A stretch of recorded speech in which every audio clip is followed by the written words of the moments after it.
into your shorts. It was like at a car wash when you drive between the two rolling brushes. That was like us walking on this super narrow trail between these trees that are just like scratching up our legs. Hi, I'm Carrie. And I'm Molly. And you're listening to the Two Sisters on Adventures podcast. Day 3, I believe, of the Copper Ridge Loop. It's just like, it takes so many days to do anything there. But this was a morning that we finally got to wake up by the beautiful flowing Indian Creek. Molly and I would both say that we had like the best sleep of our entire backpacking lives there. It was just like, we had the white noise of a creek. We had exhausted bodies that had hiked for hours and hours a day before in incredible heat.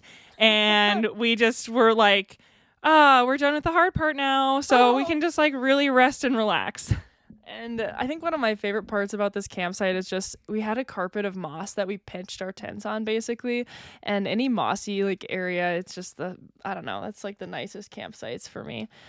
Well, I mean, if you think about it, my foot was like literally going through the forest floor the day before, so obviously it was going to be pretty soft. Exactly. And so a couple things we were reflecting on after telling the story of our day 2 on trail, including, you know, the waterfall crossing, the snowfield, the river, the bushwhacking, is just, how nice it was to get to camp and just actually be able to relax after that busy day.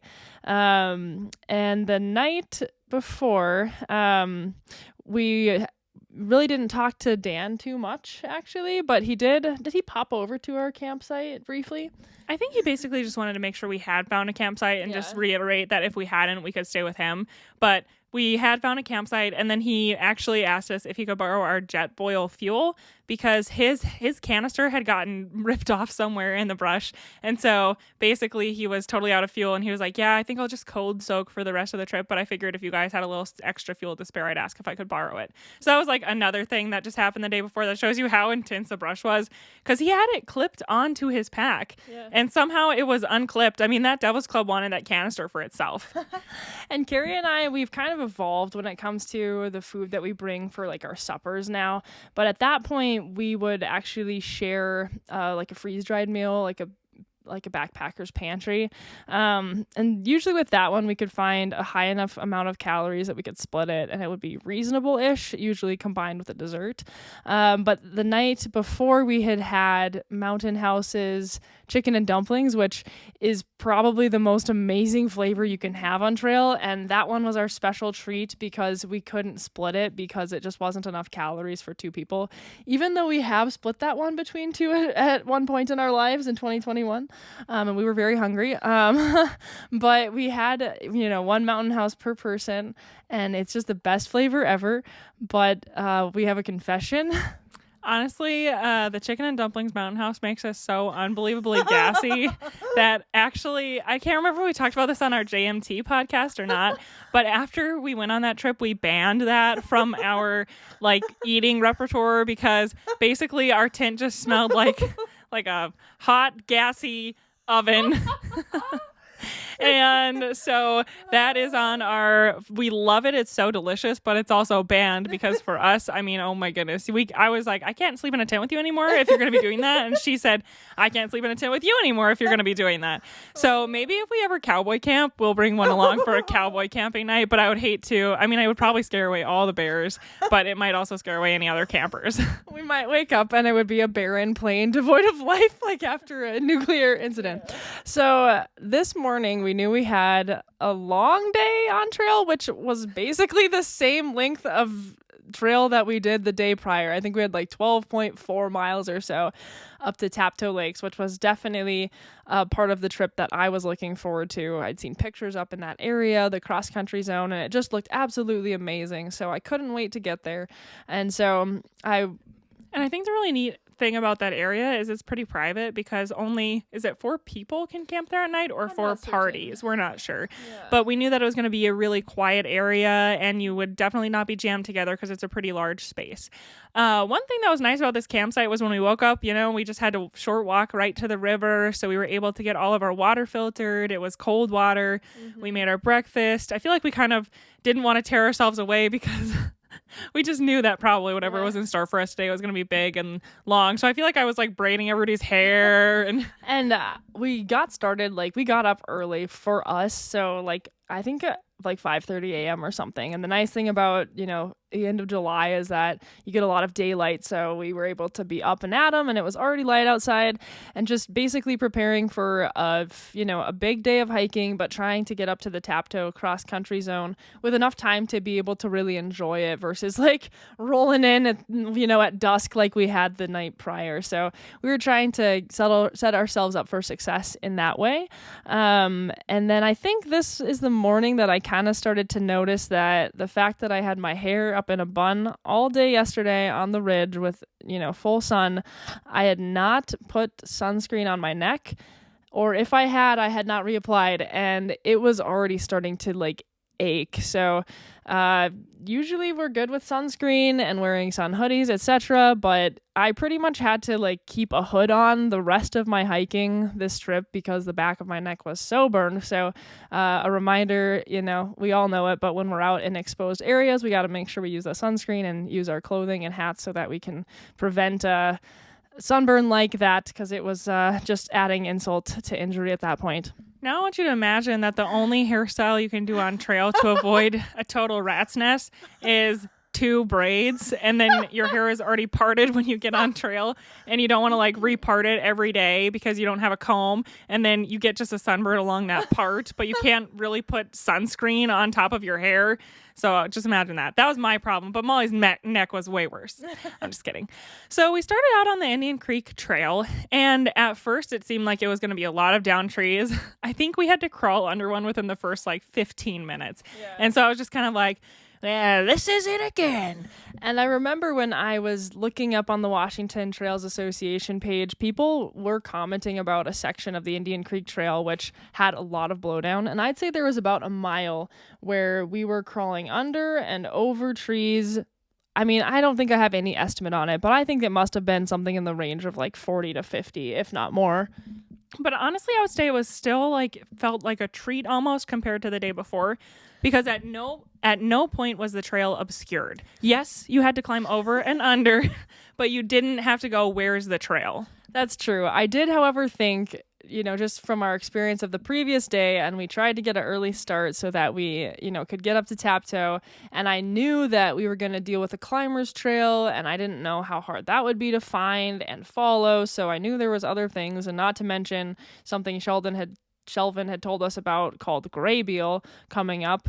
But I just started thinking like, oh gosh, if we have to keep crawling under trees, it's going to take us 12 hours to get there because we're going like a mile an hour at this point. And then I think it was like after about 2 miles on trail, then all of a sudden the blowdown started to diminish. But I guess before we got to that point, there was a cool point on trail. Within the first probably 20 minutes of hiking, we actually got to a suspension bridge that crossed Indian Creek. And so I feel like suspension bridges are just kind of fun, like a cool little feature of the trail and something to kind of break up the day. So that was pretty fun to check out, and then to look down below at just the rushing force of Indian Creek and know that, further downstream we'd actually crossed that creek successfully, and then continued on our way. And so I would say that then after we were able to just walk on the trail and see the trail, I actually really enjoyed that area. It had some of those like really big forest views, but where it's kind of an open forest because the trees are so tall, and I just really loved it. It was like your whole world is just a filter of green, and it was pretty cruisy, honestly, like once you got past the crawling over and under things. So that was super nice. It was also really nice because we started early enough that the mountains to the east of us were blocking out the sun. So the first couple hours we actually got to kind of walk in just the shade and the cool of the day, and that felt so incredibly refreshing, especially compared to our just hot, exposed time on the ridge the day before. So then we were able to junction with the Brush Creek Trail. And at first I thought Brush Creek Trail ain't no thing, after what we did yesterday, which was Brush Creek No Trail, basically. But later on, it did definitely start to get brushy. The thing that was nice was it was never Devil's Club, but it is kind of like that irritating brush that's like almost waist high where, they say your feet follow the path. It wasn't like I ever couldn't find the trail, but it was like you sometimes could almost not really see the trail if you were in front. But again, like every step you took, you knew that the trail was there. And so obviously you had to just be careful to not step on a rock weird or twist your ankle. But honestly, I mean, it was annoying and it was really kind of exposed. So it was starting to get hot, but it was nowhere near as bad as the day before. And I think in this area, there was a lot of dew on the plants as well. So it's like you're walking and I don't know. I've never been able to wear long pants on a hot day and hike. It's just, I don't know, whatever. So I'm wearing shorts and then it's just, you get this dew from all the plants that rub against you. And then I think I had a little bit of an encounter with stinging nettle as well, which wasn't as significant as Carrie's. But yeah, you're just kind of pressing on and we keep kind of rounding the bend and hoping that we would find some shade or the trees as the sun starts to get a little higher. But that section of the trail, we didn't really have that too much. And then honestly, I feel like the point when we were going to round into the shade, it's like the trail kind of ends. And that's when it's time for you to cross. I don't know what creek or river that is, but you cross this little creek and then you're in this area called Graybeal. And it's actually a spot that used to be like a place where people would camp and everything. But one year there was such a huge like flooding in the spring that it actually basically obliterated any sort of campsite or anything like that. And it's essentially just like this open sandbar area with down trees strewn all over it and no sort of like pattern at all. And I think this is where Shelvin had said that we would kind of start having a little bit of navigational trouble, which was again ironic because the day before had been such a mess basically. But it was just such a crazy area because it was like, it wasn't that huge. Like you could see the trees all around you, but it was a little disorienting because you're like, okay, so now I'm just at this big open area and there's no pink tags again. And so I'm just supposed to kind of make my way across. Well, and I think what we did is we rounded the corner of the trail and I think the trail continued a little ways and then it just is gone because there's a river there. So you can tell that the river has eroded out the trail. And so we doubled back and then I think there was one pink tag that we saw for the crossing. And then we remembered that Shelvin had told us, you're just going to walk and then at some point you're going to feel like you're lost and then you're going to see a pink ribbon and then you're going to continue on your way. So I think we had just stopped and filled up with water maybe like 0.3 of a mile prior to this area. So we had everything we needed. And I think we had even had a snack or something. So we crossed over this creek and it was just this really, sandy kind of, it's just wild how, on a map, it shows a river as this one, water feature or maybe, a couple braiding out sections. But the river was just like 9 different streams with sandbars in between each one. And then like sections where the trees were just like in jumbled heaps, which I think is where the river just like took out that entire section. So it's kind of funny because we kind of like aligned ourselves in the direction that would kind of parallel the trail using our GPS. And we just started marching away and we're just walking. And then I think we were like, I actually don't think that we're going to like hit the trail if we just keep walking on this sandbar that we're on. I think we actually have to cross over. So we like doubled back and kind of wandered around and all of a sudden it was like, oh, how are we even supposed to find the pink ribbon to cross? Because like the river that was to our left that we needed to cross, it was like actual just jumbles and piles of uprooted trees, and nothing actually looked like a reasonable crossing, and there was no pink ribbons in sight. And at this point, we kind of did see some other people. There was like this couple that was considering making their way across a log. And so at least we knew that these people had made it to the other side and they were coming back now. But it was a weird navigational thing. And honestly, I think it just felt like it took forever because you're in the sand. There's like unlimited sun and it's hot and you just want to get through it and you're just frustrated by it. But eventually we kind of were able to find a decent crossing space. And I actually would say that we saw that couple and they were kind of climbing over some trees going to approach the river. And so we actually doubled back and went to where we saw them. And I'm pretty sure that at that point we spotted a pink ribbon. I think that she's right, yeah. So then we did spot that pink ribbon and we we didn't actually cross where the pink ribbon was. We were just like, now we know there is a pink ribbon. Yeah. And it was like we would have had to climb down a weird embankment, climb up a weird embankment, or go across a log, which I was like a little hesitant on after falling off a log the day before. So we just headed upstream a little bit more, right? Because you don't have to cross where the trail or no trail is. So we headed upstream a little bit, and then we found this really nice spot where it was a little bit shallow but wide, and you could see it would be a decent spot for us to walk into, and there was a decent way to walk up from. I think there was even like some horse prints or something in the area. I don't know. Maybe I'm remembering incorrectly. Yeah, because there is a horse camp there, I believe. So we went ahead and crossed the stream, and honestly, we took some videos of ourselves doing it, and it's funny because it looks like kind of dramatic because we were facing upstream and practicing our stepping across solo. But it actually had a really good current, and it was a good spot to kind of get a feel for that sort of like a behavior for crossing. So I think even though it wasn't like the most serious, creek crossing in the whole world, it was really good for that. So once we were all across, we kind of said, okay, now we've found one pink tag. Yeah, and so we still couldn't find the trail. So we just kind of started heading, just up the embankment further, and then probably after another 150 feet of just walking kind of uphill, we actually hit the trail again. So that was a really good feeling. And then I looked at it, and that little detour from like crossing the river at the first pink tag to finding the next pink tag, recrossing, and then getting back on trail took us 30 minutes, which at the time I thought was kind of a long time. I was like, wow, that was a real detour. It took us 30 minutes, but at least tomorrow we'll know what to do when we come back down from Tapto. So, we were able to kind of just get back on trail. And I think we overtook the couple that was hiking maybe a couple, I don't know, like a half mile further, because Graybeal Camp is a little ways further down upstream from where we had crossed. And they were kind of wandering around, and they were like, we were supposed to camp here at Graybeal, but we don't even know where to pitch our tent. And I'm pretty sure that I don't even know if there were any actual campsites that existed at Graybeal. So they were just going to have to kind of find a spot to pitch and just go from there. But that's really what the Heart of the North Cascades is all about.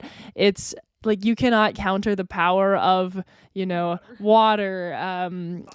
Really just all those natural forces. They can't be countered or controlled by humans. And so you just have to keep adapting. And so that's kind of what we had to do in this situation. We started heading uphill, and honestly, one thing that was kind of interesting about this section to me is how steep of a drop off it was on either side of the trail, and how the trees, even when we were kind of getting high up, still felt jumbled up, like they were still messed up from when the river had flowed, which is just crazy to think about how hard and high and fast it must have been going. But eventually you kind of just break out into more of a run-of-the-mill North Cascades uphill trail. And I don't think Molly's mentioned this yet, but this was a day that we had to go 4,700 feet uphill. And honestly, a huge portion of that was the chunk from Graybeal up to Tapto Lakes. So we kind of just started grinding it out. But I feel like when we were in Graybeal using our brains and also being so hot, it kind of took a little bit out of us. So I remember we found this one spot where it kind of like rounded a switchback, and we just kind of sat there because it was the only spot with shade, and ate our tuna tortillas and had our electrolytes. But I feel like we didn't rest very long because then the flies started to find us because we were in the shade, and so then we had to just keep going. And I vividly remember it was kind of around that time, like right before we stopped to rest. I don't think that there were two trails, but the trail that like made a turn. And all of a sudden, you could just tell that it was like, now we are going uphill. Like all of a sudden, the trail started to take on a lot more vertical gain. And so you just have to adapt your pace and kind of slow it down because now you're really climbing.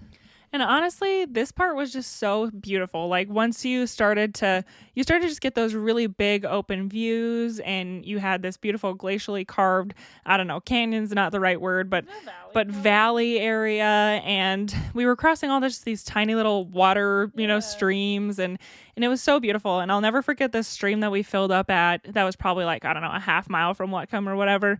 But it was just like flowing, and it was so clear, and the rocks underneath it were just like beautiful. And I don't know if they have copper in them or something, but remember how they were like this beautiful brown, but kind of a lighter brown. And so that was where we refilled our water, because again, we'd run out of our 3 liters.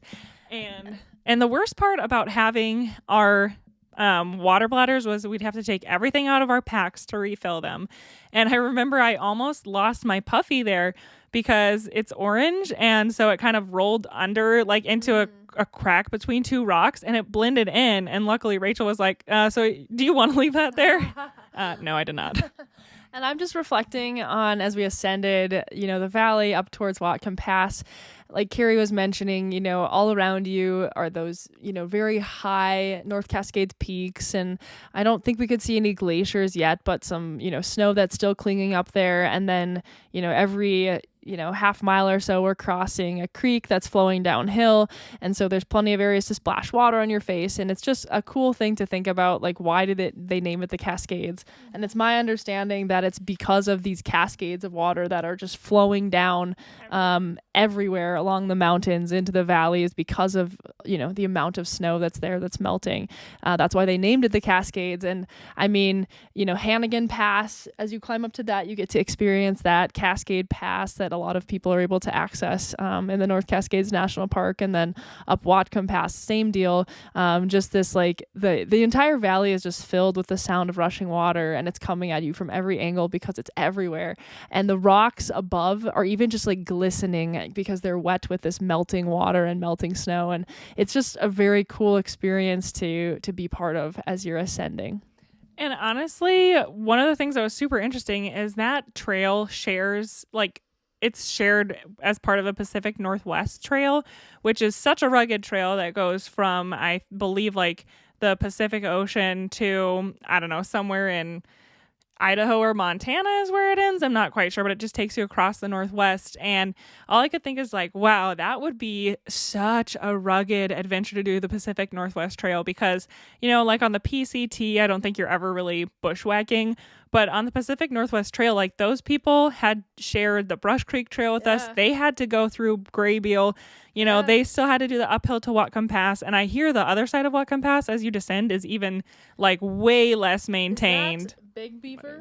I think it's Little Beaver or something like that trail. But yeah, I mean, that area, Carrie and I, we'd love to explore that area too. It's just also amazing. But yeah, that area of the North Cascades is just difficult to get to maintain trails. So if you're hiking over there, it's going to be some challenging conditions.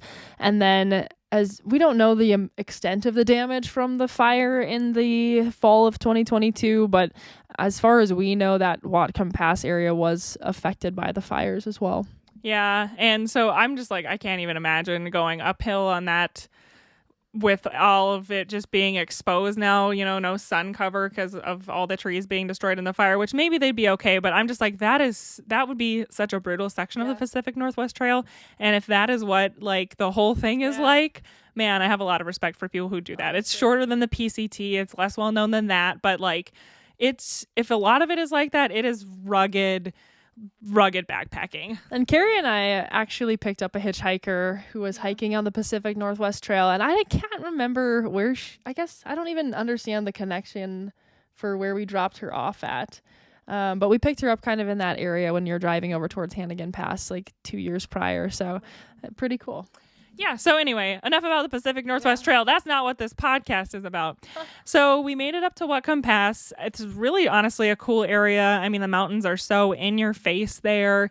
And Challenger Peak is right there. I mean, it's just beautiful, and there's glaciers, and it just made me so excited because I was like, we're going to literally go even higher and to an even quieter place. So we took a very brief sit rest, but I feel like there were some bees, and I'm always like, that I'm not into, I mean, most people are into being stung by bees, obviously, but I'm very unique and I'm not.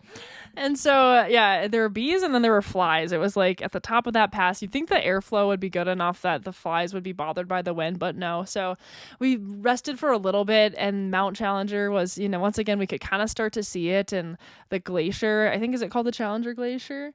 It's just massive and very cool to see. And the best part is that, as we were going to find the climbers trail in just a moment and ascend, we would be able to see the glacier even better. And one thing we haven't even really talked about yet, but we will talk about more, is you have to use blue bags, which would be like literally a bag that you put your human waste into. And in this situation, it's not even blue. Yeah, that you put your waste into, and then you have to pack it out from Tapto Lakes because that's the kind of a zone it is.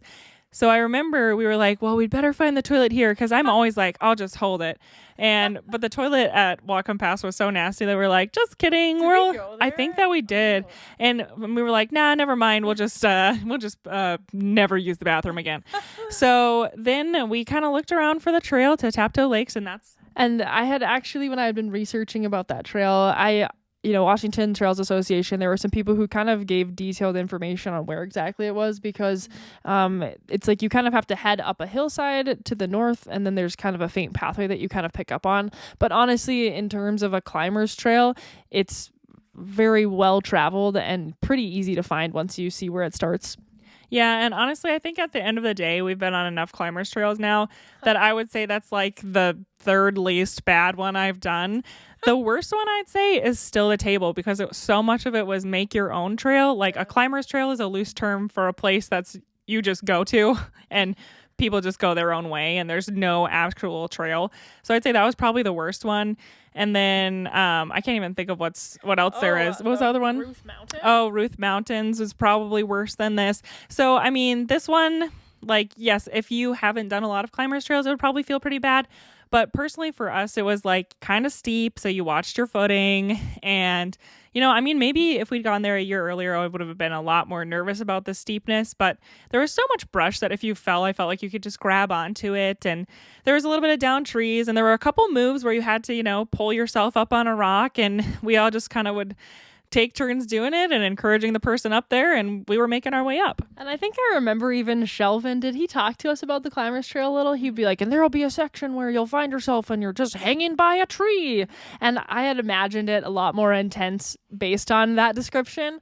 And there were a couple of moves where, the tree bark is kind of worn smooth from the number of people who've grabbed onto that area for support. But yeah, it was actually a fun trail, and it was fairly steep. Like we gained a decent amount of vert in, say the the mile or so to the top of the climbers trail. But the best part about it was if you wanted to stop and just catch your breath every, say 20 steps, you could turn and look behind you, and Mount Challenger was just rising and just looming behind us. Like, that's maybe one of my favorite views I've seen in my entire life, is getting to look at that massive glacier.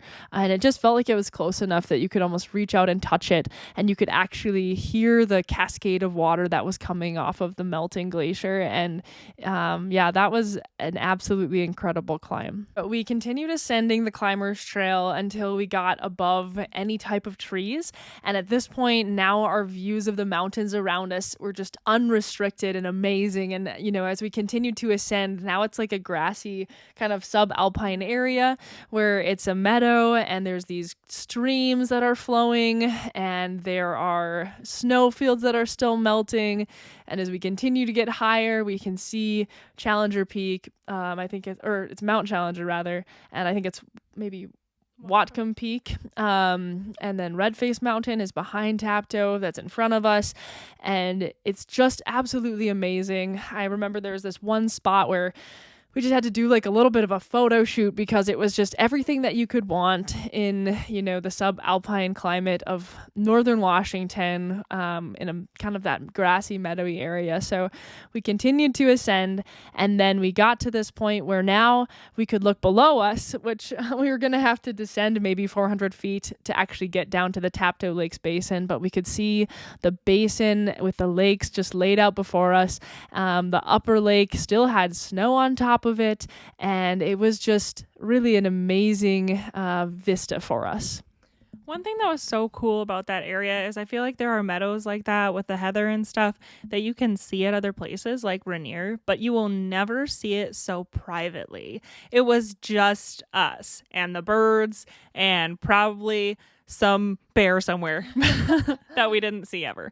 But it was amazing to be there, and it's just us, and you're looking at the heather and the water and the little snowfield that we had to cross. That was actually kind of steep, but we kind of just headed right up it, and Molly kicked steps in and everybody followed. And then, I mean, oh my goodness, that stunning vista with the lakes laid out below.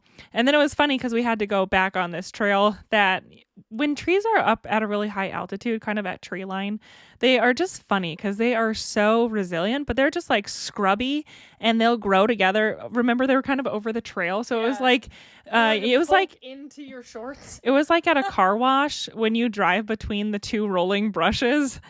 That was like us walking on this super narrow trail between these trees that are just like scratching up our legs. But who even cared, because we were finally there.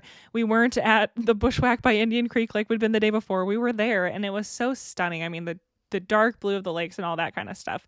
So we kind of just descended down that little trail, and there were a couple make your own adventure spots where like you could go on a snowfield or you could go over rocks, and we kind of picked our way down to the bottom. And then it was just amazing because it was like, okay, we are at Tapto Lakes.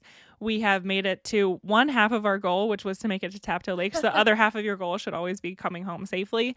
But it was like, wow. Like, and of course in your mind, you're like, I've overgone all the adversity. The trip home is going to be so easy. Oh my gosh. And here I am experiencing the beauty of Tapto Lakes. Thank you so much for listening to another episode of the Two Sisters on Adventures podcast. We hope that you enjoyed what you heard today and that you'll tune back in tomorrow to hear about the blue bag trauma at Tapto Lakes and also a bunch of the other stuff that happened that day. And if you'd like to see any photos or videos from this day, which are sure to be actually quite good, then you can follow us on Facebook and Instagram at Two Sisters on Adventures. Thanks, guys. Bye.